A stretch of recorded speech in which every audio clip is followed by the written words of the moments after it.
This is the Chamber Chat Podcast, the show dedicated to chamber professionals to spark ideas and to get actionable tips and strategies to better serve your members and community.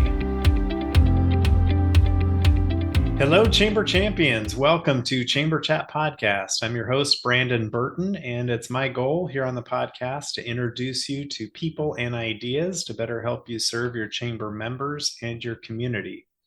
You're joining us for a special episode in our 2023 ACCE Chamber of the Year Finalist Series. Our title sponsor is Community Matters, Inc. With nearly 20 years in the chamber industry and over 100 media awards presented to their chamber partners, Community Matters provides the R&R that every chamber needs, revenue and recognition. When it comes to publishing a chamber map, directory, or community guide, Community Matters has the trusted experience to help your chamber accomplish your goals. With different advertising sales models and publication styles, Community Matters will help you create a non-dues revenue machine. Let's hear from Becky Womble, President and CEO of the Bastrop Chamber, to hear about her experience using Community Matters. I've been using Community Matters for probably 6 or 7 years now. And in a previous life, I sold commercial printing. So I can highly recommend Community Matters because it's a complete turnkey job for any busy chamber exec. Basically, you give them a membership list, and from there, they contact your members, and it's no high pressure sales or anything. And it really is a complete turnkey job from start to finish. And it's a wonderful, beautiful printed product whenever you're finished. And I'm very sold on Community Matters. And with a printing background, big endorsement for me. To learn how Community Matters can support your chamber with your next publication, please visit communitymattersinc.com/podcast to request your free media kit and request a proposal to find out what kind of non-dues revenue you can generate. Our guest for this episode is Jim Johnson. Jim has worked in the chamber industry for over 12 years and is currently the president and CEO of the Pearland Chamber of Commerce in Texas. In his role, he oversees the daily operations, strategic planning, and partnerships with multiple community organizations. Jim came from Georgetown, Texas, where he was president and CEO of the Georgetown Chamber of Commerce. Prior to Georgetown, he was the president and CEO for the Lufkin-Angelina County Chamber of Commerce and the Lufkin-Angelina Economic Development Partnership. He started his chamber career as the vice president with the Pearland Chamber. He currently serves as faculty for the U.S. Chamber of Commerce Institute for Organizational Management program and as a chair for the Texas Chamber of Commerce Executives. He previously served on the board of directors for WACE and for the Texas Association of Business. He holds a Bachelor's of Arts in History and a minor in Political Science from Texas State University. Jim is a CCE from the ACCE and an IOM designation as well from the U.S. Chamber of Commerce. He was recognized as a 40 under 40 in 2021 by ACCE, and Jim is married to his wife, Jasmine, and they have one son. But Jim, I'm excited to have you back on the podcast. Before we hit record, we realized that you were on the podcast way back in episode 22, and as this releases, we're on 232 now, so it's been a minute, but wow. Yeah. I was gonna say congratulations to you, Brandon. I mean, that's we're still going strong and still great resource out there for the chamber profession. Well, that was the hope when it started, and it's still going. So love to give you an opportunity, Jim, to say hello to everybody listening and to share something interesting about yourself so we can all get to know you a little better. No, that's great. I glad to be here. Glad to be back here on the Chamber Chat Podcast. Something interesting always is you pause and go, what is something interesting? I will say I'm in Pearland, Texas. It's interesting to me is that though it's a town about a fruit, I was thinking today, I can't think of a single place in town where there is a pear tree, even though we are Pearland. So maybe it's not interesting about me, but interesting about the town I'm in right now. So we'll go with that. Yeah, no, that's good. Sounds like a project for the chamber. Yeah, right. I thought about that. Like, how can we get And I'm like, do pear trees even grow in Pearland? So to be determined for Chamber Chat podcast when I come back in another 100 or so. That's right. We'll get an update and see how big those trees are then. Yeah. So. Well, tell us a little bit about the Pearland Chamber of Commerce, the size, staff, scope of work, budget, that sort of thing, to kind of set the stage for our discussion today. Wonderful. The Pearland Chamber of Commerce is a town located directly south of Houston, Texas. Our northern border is the south border of Houston, Texas. We have been a fast-growing community, and at times rated one of the fastest-growing in the United States, and continues to be growing in our business and our population. Our chamber has a annual budget of over $700,000, a membership that this year eclipsed the 700 mark. And I have a great team with me, and we have, including myself, 6 full-time staff members. All right. That definitely helps kind of prepare us for our conversation. I like to think, these programs that we'll talk about as a Chamber of the Year finalist should be able to be scaled up or down, depending on the size of the chamber and the community, and of course the relevancy for your community as well. So thank you for sharing all of that.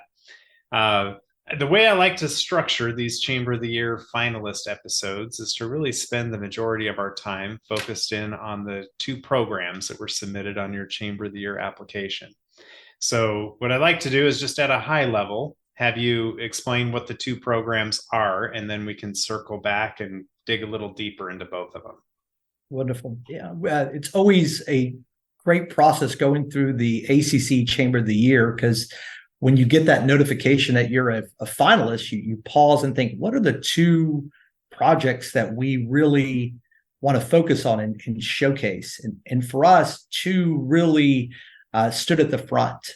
The first one was a local opportunity to engage with the public sector and our local city council on a proposed stormwater fee that was designed to help solve our drainage issues. But during the discovery, and I know we'll talk about this more, we uncovered businesses weren't aware of the fee.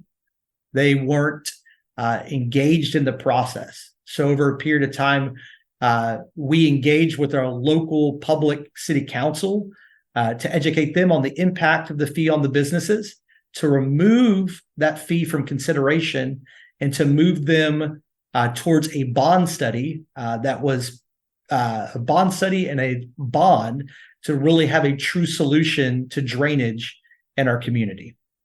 And our second one focused on workforce, related to the large amount of people, being a suburb of Houston, that leave Pearland every day for work.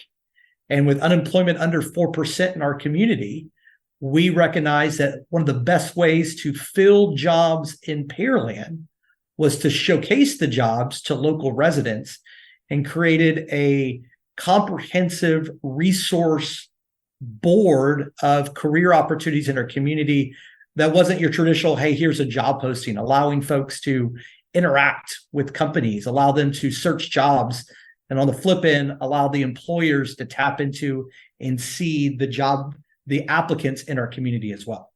Awesome. Now, 2 very worthwhile programs, and interested to learn more about both of them. First, we'll take a quick break, and then we'll come back and dig in deeper on both of those. Are you looking for a year-round, affordable, and timely shop local campaign for your chamber or CVB? Look no further. Build a custom Eat, Shop, Play mobile app with App My Community by visiting appmycommunity.com/chamberchat. App My Community mobile apps are not just simple membership directory listings. They provide many more capabilities to engage with your community. Provide your residents with a robust events calendar. Partner with a local fair, festival, or farmers market to provide a schedule, map, and other resources to promote the event. Run a small business Saturday campaign any time of the year using built-in scavenger hunts. Allow your membership to communicate directly to their customers via push notifications. Your App My Community mobile app will be a unique member benefit, allow you to generate non-dues revenue with sponsorship opportunities, and best of all, provide a valuable resource to your community. Please visit appmycommunity.com/chamberchat now to receive 10% off your first year of an App My Community mobile app. Are you ready to transform your Chamber of Commerce into an incredible collaborative hub? Say goodbye to complications and hello to a game-changing commerce management system. Introducing Piply, the ultimate solution for driving growth and community transformation. With Piply, you'll unlock a world of tools that empowers everyone in your chamber to make a real impact. Imagine pivoting your membership directory into a cutting-edge commerce publishing system designed for unstoppable growth. It's time to embrace the future of chambers by staying ahead of the game. Managing your chamber has never been easier thanks to Piply. This all-in-one platform combines the best-of-breed technologies seamlessly integrated into Piply by Chamber Nation Dashboard. Get ready to be impressed by the alternative strategy Piply has in store for you. Stop wasting money on outdated databases and websites. Instead, invest in an incredible commerce management system that fuels your growth and event revenue.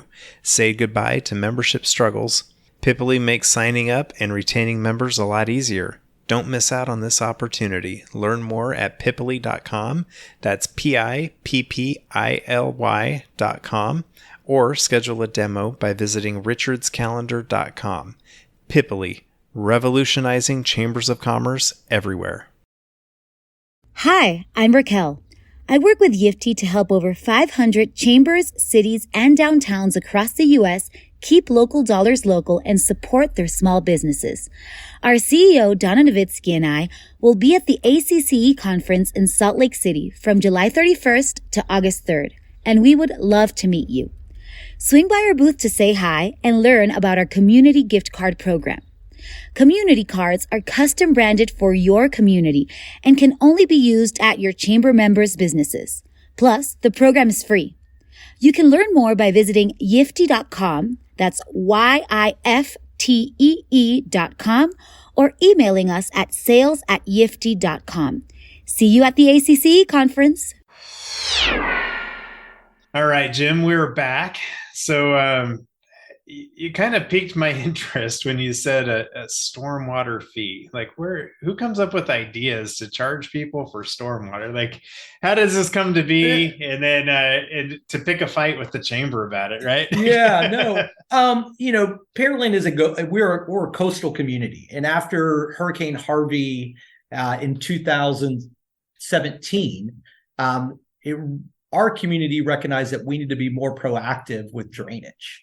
And throughout this, local elected officials uncovered a way to do a stormwater fee. And what that was a charge on impervious coverage in our community, a monthly ongoing fee per 1,000 square feet of impervious coverage. And that doesn't sound like a large amount. And so it was just kind of dripped to us in conversation, and it perked our ears that council had taken action to place this. This was in August of the year that it was going to be placed on the ballot for voter approval the next May. So about 10 months down.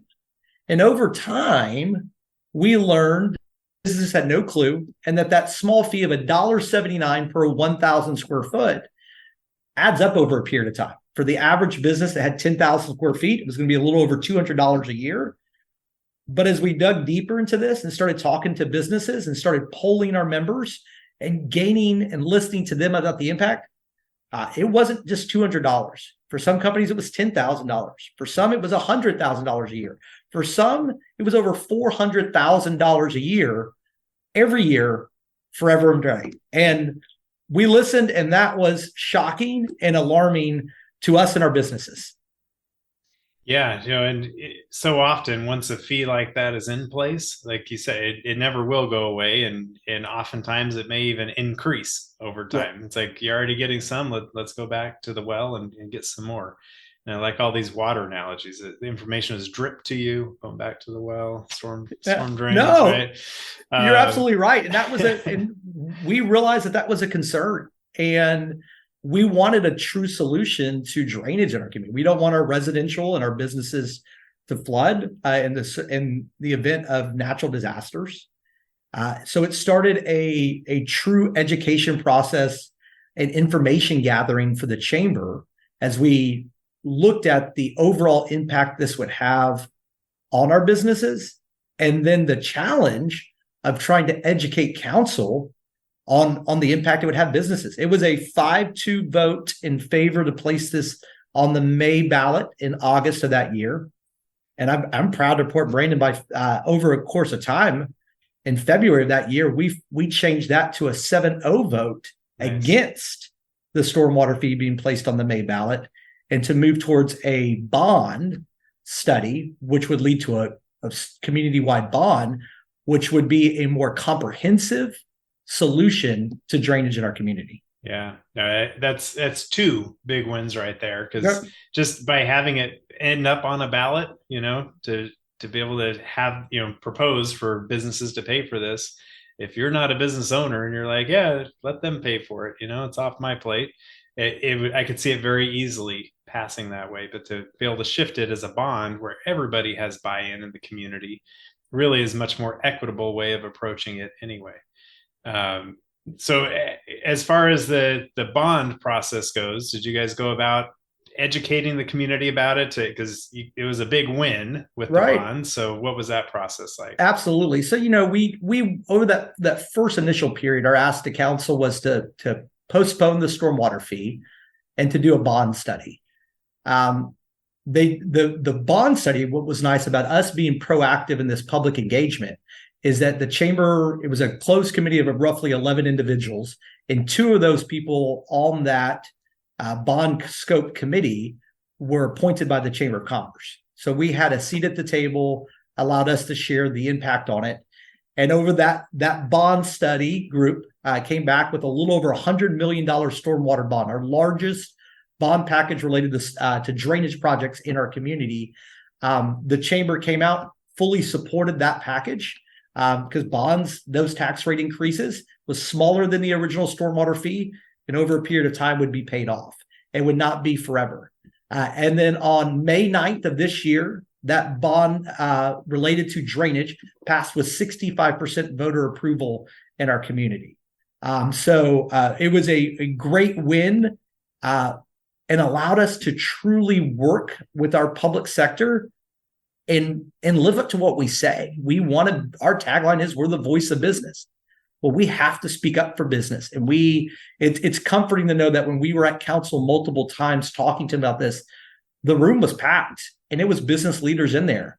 Some of them don't have a vote in our community because their business is here, but they live in another community. And that was humbling, but spoke volume for our credibility as a convener of individuals throughout Pearland.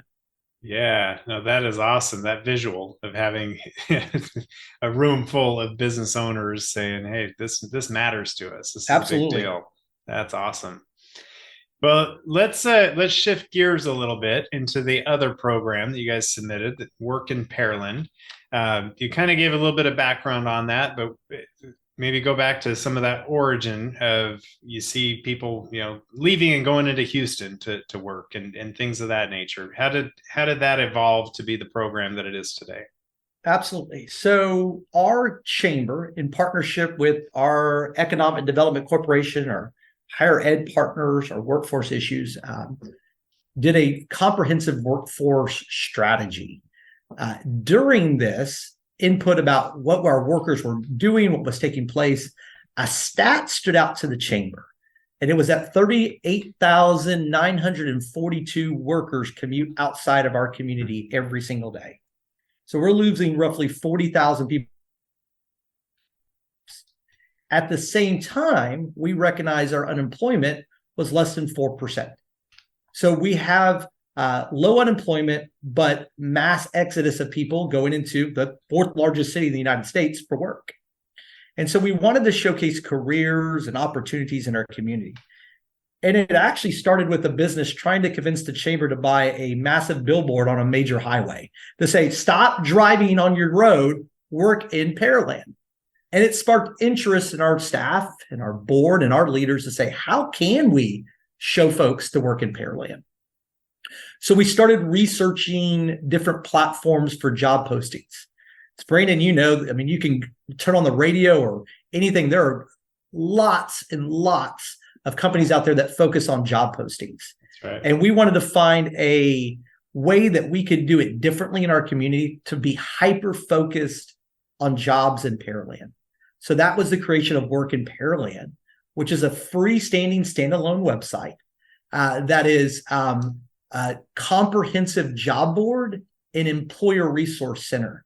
So what we mean by that is you can go there and see over 200 job postings at any given moment. But also, if you're an employer going there, we want you to come to the site because we can highlight resources that are beneficial to you. Grants, training opportunities, childcare for your employees so they can know what's going on. But even better, you can look at all the applicants that are on the site, all those job seekers that are on there, and you can engage with them. This is 24/7 metaverse ability to interact, schedule interviews, chat, share information, all through a virtual platform, all focused on Pearland and all absolutely free to businesses in our community. Because if we can move that needle and fill jobs, we can truly make an impact and see that large, almost 40,000 people start to work here locally. That's right. I like that. It's a two-sided part with the website. So you get the job seekers, with the job boards, and they can put, fill out applications and whatnot. But to be able to attract the employers there with these things, like you said, the grants and resources and everything for them. And then while they're in there, there's kind of that stickiness factor of let's see what else is in here, resource wise, including, workers, staff. So I think the billboard idea that is interesting with that, the origin there. It's like, that could be impressive. Like you don't need to convince anybody that a commute is terrible, right? You can, and that's what's great, Brady. I mean, so the platform we chose. What I remember when we were researching platforms, this one you go to, and it reminds you of a virtual trade show. I mean, that's what we've created, an ongoing 24/7 virtual trade show. But what's great is when you log into the site, the first thing you see is the exterior of the virtual convention center, and there are billboards all over the place. And we were like, that is our platform that we're choosing for this site. And you talked about commuting, and part of the conversation that we uncovered during our research is that the average commuter spends 45 minutes one way in their car. And so we dug into that. If you work locally, it's about 15 minutes. So that's 30 minutes both ways if you commute twice a day. We uncovered that leads to about 240 hours a year that you spend commuting. And I can do math, but 30 divided by 8, that's 30 days a year, or 240 divided by 8. That's 30 days you get back, or 10 full days. So 30 working days or 10 full days you get back by working and living in the same community. And that's part of our message to folks is like, yes, you might want to spend time in your car. I don't. I want you working in Pearland at these great companies. And that's what it does. It's just ongoing showcase of these great career opportunities for talented people. Yeah. No, I love it when people are in cars listening to this podcast. But other than that, it's not a fun thing to have to commute, a long commute like that. And so with the Work in Pearland website, I'm intrigued just because you said like there's a lot of companies out there that focus on hiring needs, right? And matching employees with employers. So to be able to make this different and unique and targeted for Pearland, what are some of those things that are really driving traffic to it, that are getting that attention, that are making it stand up and above what other sites might be out there? And because I imagine some of these job seekers are probably on, some of these other sites as well, in addition to Work in Pearland. But what makes it stand out, in your opinion? Yeah, a couple different things. You're absolutely. We're competing with major companies in recruiting. We're trying to showcase a job board when companies out there are spending millions of dollars in marketing. What was neat for us, Brandon, this is the first time that we've gotten into Google advertisements and targeted that. So we're trying to be very proactive like our businesses are and place ads. But back to your question, what makes this stand out is we're getting community-wide buy-in in this process. Our school districts, our cities, our elected officials are out there utilizing this message of workinpearland.com. And because by getting their involvement and it recognizing to make it success, we need our major employers and our major stakeholders to show it out. That's how it stands out. And we are seeing every month that this been is established, astonishing growth. Like I mentioned earlier, over 200 jobs posted on the site at any given time. Nearly 1,000 applicants are already on the site looking for jobs, interacting. It's exciting. It's our first. We've always had a job board, and I think that's what chambers can do. You've always had a job board. It's been known as a member benefit. You can post your jobs on your website. We flipped that narrative and said this is a community benefit. This isn't just for you to post your jobs. This is a community-wide benefit to know that if you're looking for a career in our town, all the major companies are on it, all the major stakeholders. You go to one place and find all of their jobs. But the second fold is it always the booths, the interactive side of it. You can learn about these companies. So you might not find a job with XYZ company right now, but you can learn about their culture, their benefits, their resources. And guess what? If you can interact with them and say, hey, I'm in your community now, when there's an opening that fits my skill set, I'd love to chat with you about more. Yeah. And I pulled up Work in Pearland website while you were talking, and I see you've got some of the major employers in your community that are sponsors of the website. And what a great way for them to get in front of these people who are job seekers to sponsor the website, be there front and center, and help make some of those connections. Absolutely. So, and the chamber leadership, our board, through this process, as we live our mission to serve business, promote growth, and empower our community, recognize that this is it is non-dues revenue for us. It is that we do have sponsors, as you mentioned, but we believe this is the lane we need to be in going forward. We need to be the hub of information. We need to share this data that we have of careers and send that back out to our community, because the success of this is, yes, we're interacting with our businesses, we're going to fill their jobs, but the majority of our audience is the community at large, an area that chambers traditionally don't get into unless it was a festival. This is our lane to say, this is why we exist, and we're here to help our businesses by showcasing those jobs. Right. I love it. So you had mentioned kind of at the beginning of that part of the discussion that in Pearland, you had like a 4% unemployment rate. It may be too early now to be able to see the change. Like, I know this is all pretty new, but yeah, it'd be interesting to follow that and see, do you bring it down to 1% or, how does it? Right. And that's the greatest. Time? Yeah. That's the greatest thing about this site is that we're able to use metrics. We want to see that percentage of unemployment continue to go down. We want to see the next time we do a comprehensive study on commuting patterns, that we want to see less folks commuting outside our thing. We want our companies to continue to see applicants come from our local area.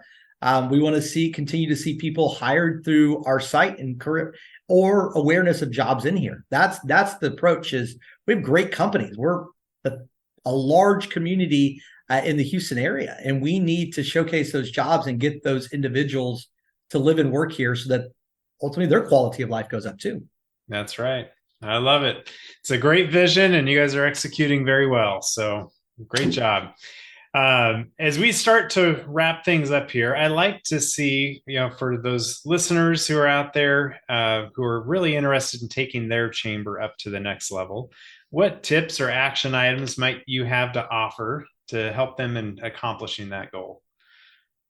Yeah, this whole journey for us was very strategic. And I think too often people look at strategic planning, data, as something that is scary or not what they should be doing. And I would encourage and say it should be required that if you don't have a strategic plan and a roadmap, not staff that is truly, I would say not staff driven. Staff should be driving it.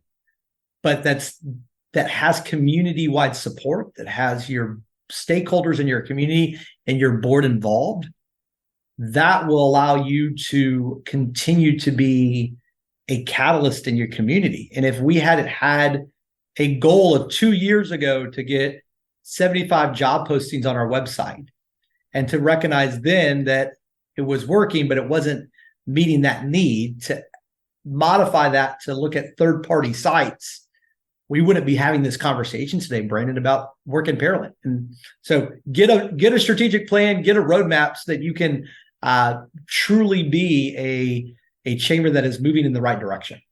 Yeah, no, I think that's so important. You need to know where you're going, right? You need to have goals, you need to be able to have that clear mission and vision. As we look forward to the future of chambers of commerce, how do you see the future of chambers and their purpose going forward? I think engaging with the public sector is so important of the future. And it's not always advocacy. I think as you engage and truly work with the public, the community, in your community, is that we have to recognize that we have to be involved with more than just what we.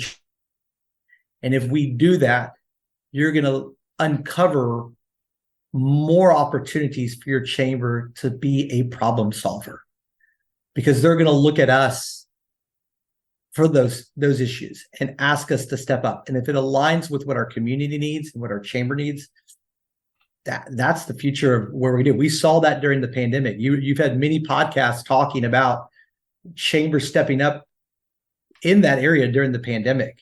We build on that momentum, continue to be the person, continue to be the trusted resource for information, truly the trusted problem solver in community. And we want to say we do that, but you got to engage with the public sector, your elected officials, your community partners, your stakeholders to really make that happen. Absolutely. Now, that's a great vision. And I like the idea of aligning your organization with those needs in your community. And I think that goes right along with your idea of having that strategic plan, and that needs to be part of it, is being in alignment going forward. Well, Jim, I'd like to give you an opportunity to share any contact information for listeners out there who might want to reach out and connect and learn more about how you guys are doing things, or maybe to do a little R&D with work in Pearland. What would be the best way for them to reach out and connect with you? Sure. I'd always encourage people to go to our website, pearlandchamber.org, because you'll find under our staff section my email and my LinkedIn profile link, either ways to connect. But because we're on a podcast and people can pause and make sure they write it down appropriately, it's jim.johnson@pearlandchamber.org. And Brandon, I always thank you at the beginning, because you knew to say Pearland and not Pearl. And that those are when I know it's the sales call, because they think we're the land of pearls. But like I said, we're the land of pears, asterisk, not really. Fruitless pears, right? Fruitless pears. There are a lot of those fruitless pear trees here, but I don't think that was the original idea with the message. That's right. That's right. So I'll get all that in our show notes for this episode. Makes it even easier to find you and reach out and connect. But I want to wish you and your team first, congratulations, but wish you guys best of luck as Chamber of the Year, and look forward to seeing the results in about a month from now in Salt Lake.